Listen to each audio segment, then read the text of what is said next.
Nos quedaba un personaje por hablar y era Azar Nafisi. Azar Nafisi es una escritora iraní, hija de Ahmad Nafisi, que fue el alcalde más joven de Teherán.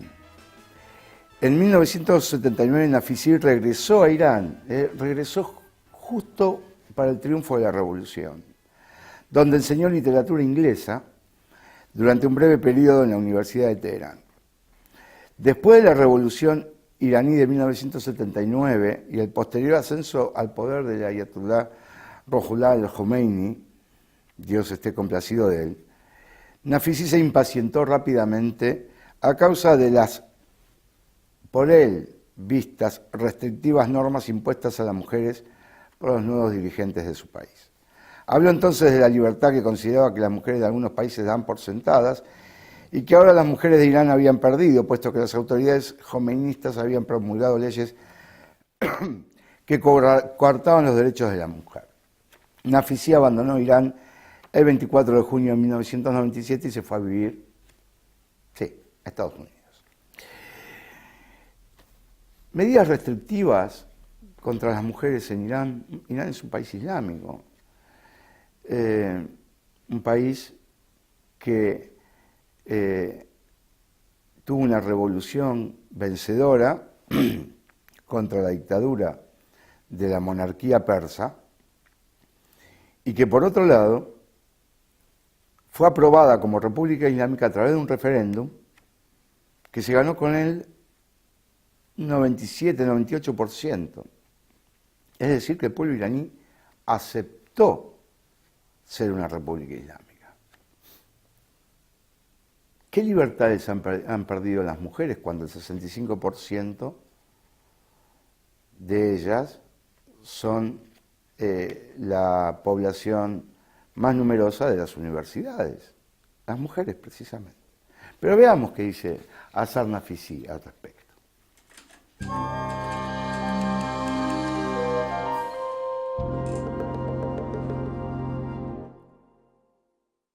Uno no puede conocer a todas las personas del mundo, pero podés leer, podés ver películas de ellos, podés escuchar la música que hacen. Y lo que vas a descubrir no es simplemente cuán distintos somos, sino cuán vivos estamos.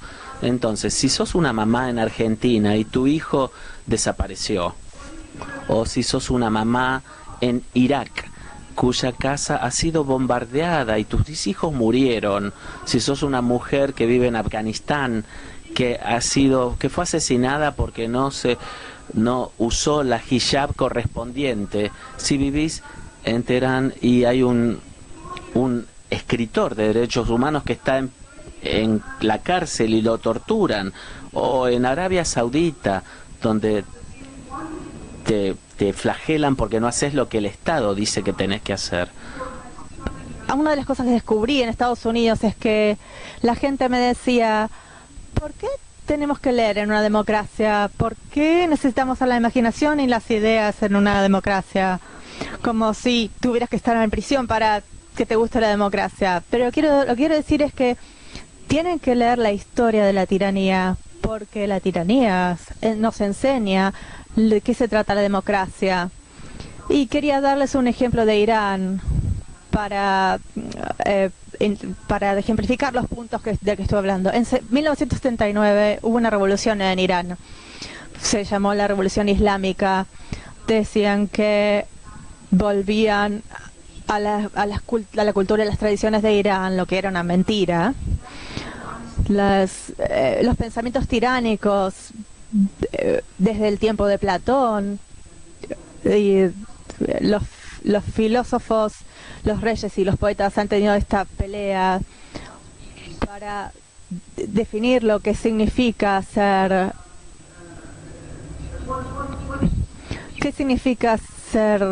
de qué se trata la realidad. Una de las primeras cosas que la República Islámica hizo fue confiscar la historia. Esta es una de las cosas más importantes de la tiranía. Entonces, cuando vinieron decían, todo comienza con el Islam. Irán tiene una historia de 3000 años, la mitad de la cual no era Islam. Y el Islam tiene tantas formas diferentes de interpretación. Es como el cristianismo. Están los católicos, los episcopales, protestantes, metodistas, todo tipo de personas. Lo mismo sucede con el Islam, pero ellos eligieron la forma más ideológica y extrema de Islam. Irán era uno de los países más progresistas en términos de sus mujeres. Teníamos ministros mujeres, una ministra para asuntos de mujeres y una ministra de educación. Mi madre fue una de las primeras mujeres que fue miembro del Parlamento en 1968. Lo primero que hicieron fue atacar a las mujeres, a las minorías y a la cultura. Quería mostrarles así se vestían las mujeres en Irán antes de la Revolución Islámica. ¿Han visto cómo se visten las mujeres ahora? ¿Puede mostrar la siguiente? Por favor, no tomen fotos. Esta es la clase a la que le enseñaba en Irán, la primera. Es cuando salíamos, teníamos que vernos así. Así nos veíamos normalmente. ¿Pueden decir cuál soy en la foto de arriba? Nos vemos todas igual. No es sobre la religión. Se trata de la uniformidad. Se trata de el velo. Las mujeres deben elegir si quieren usarlo o no. Esto cambia aún esta alumna que siempre usaba el velo. Quería que vieran, para que vean cómo se trata de la individualidad, con lo que la novela celebra es un individuo, y lo primero que la dictadura hace es tomar tu individualidad. Por eso las mujeres en Irán, cuando luchaban, se negaban a hacer como la foto de arriba. Usaban sus velos así, usaban el lápiz labial, las ponían en la cárcel y volvían a vestirse así nuevamente.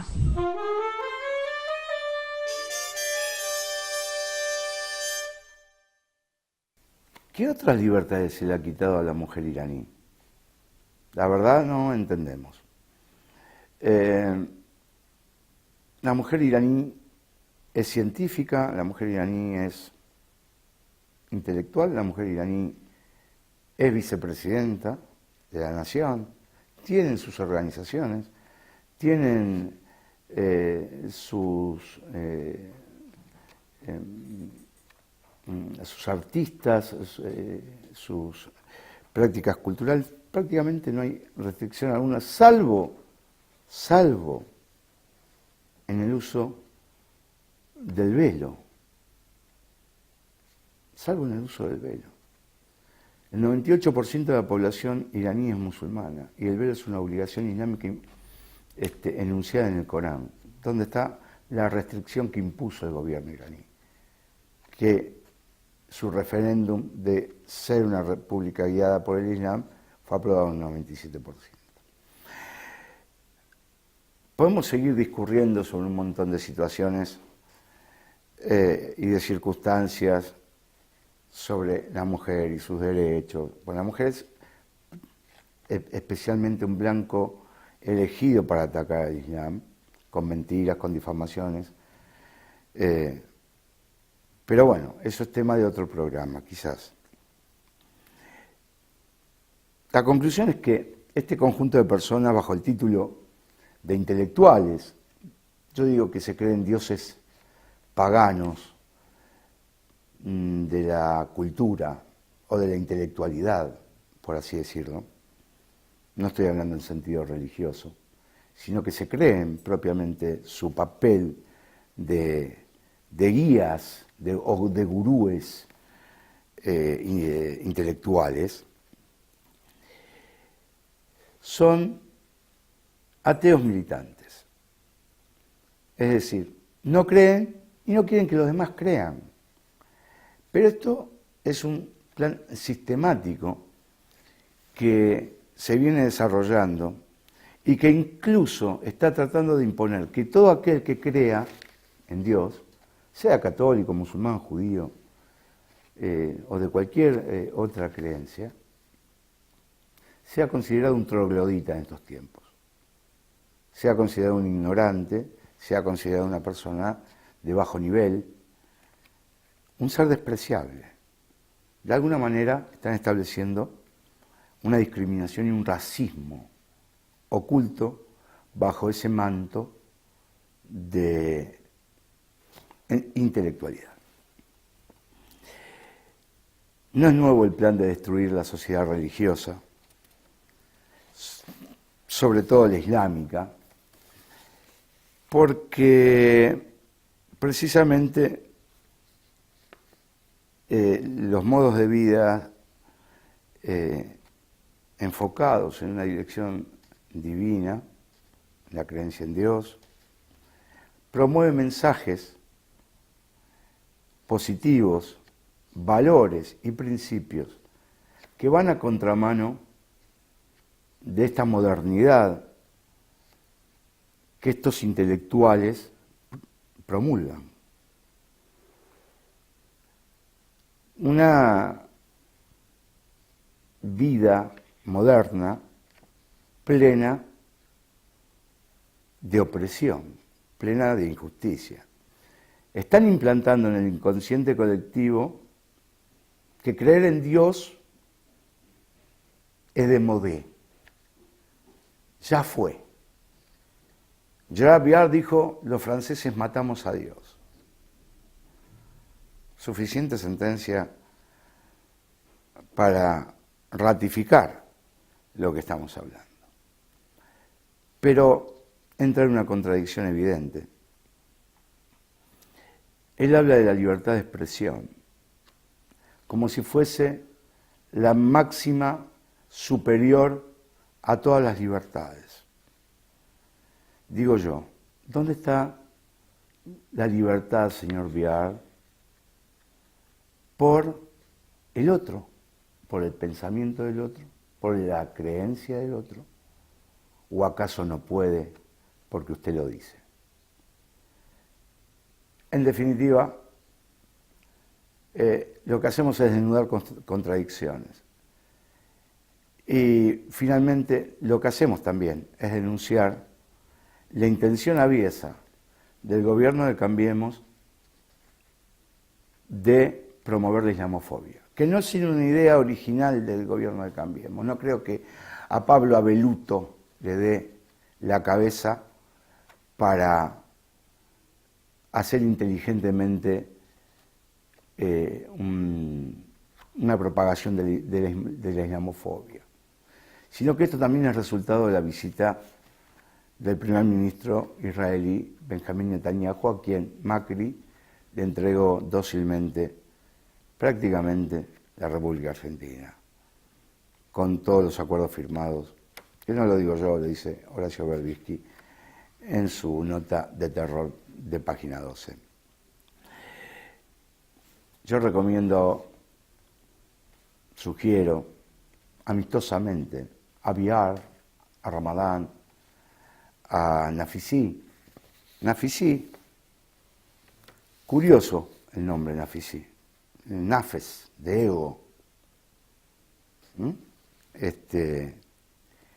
Y justamente cuando uno sigue una doctrina religiosa, lo que se trata siempre de guiar al ser humano a aniquilar su ego, porque el ego es el ídolo más grande y más oculto que tiene todo ser humano y que nos lleva muchas veces a cometer acciones reprobables. Finalmente, el mensaje final. Si hablamos de libertad, hablemos de todas las libertades, no de una sola. Porque si hablamos de una sola libertad, inmediatamente estás impidiendo la libertad de todo lo demás. Nos encontramos en el próximo expediente de Bajo la Lupa de Gales. aquí por ANUR TV.